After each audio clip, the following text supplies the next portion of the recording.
Na-cancel nga ang work dahil sa bagyo at eto nga't kinahaponan iniluto ko nga ang tira naming paninda na burger at fries.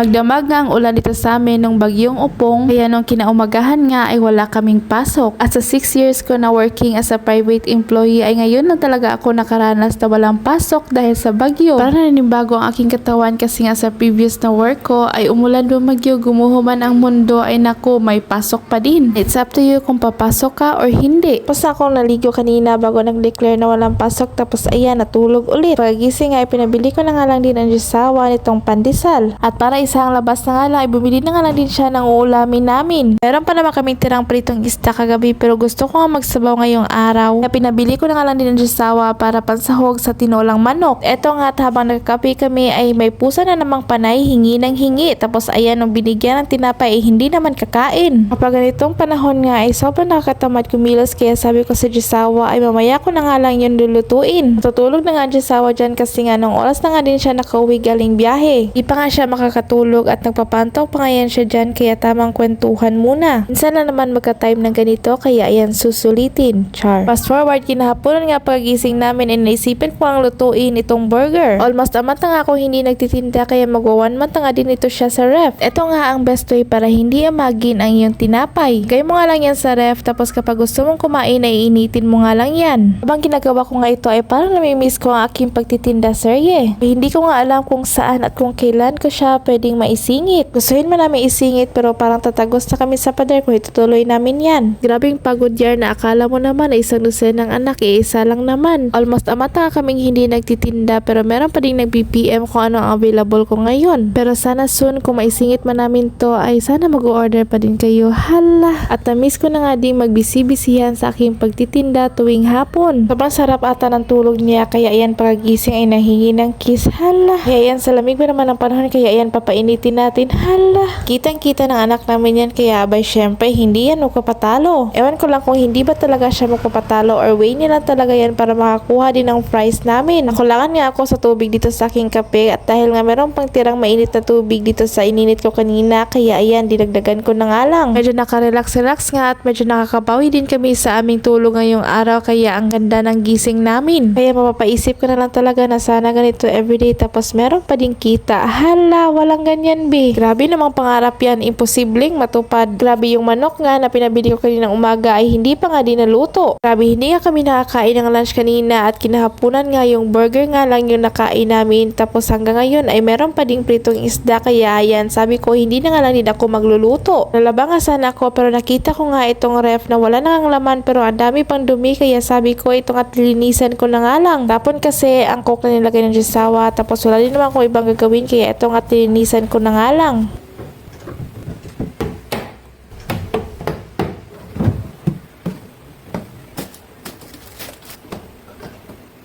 Di na nga din muna kami naghapunan kasi nga sobrang busog pa namin sa burger. Ito nga't kahit maulan ay palis na nga din ang jusawa para bumiyahe. Hanggang dito na nga lang muna. Bye!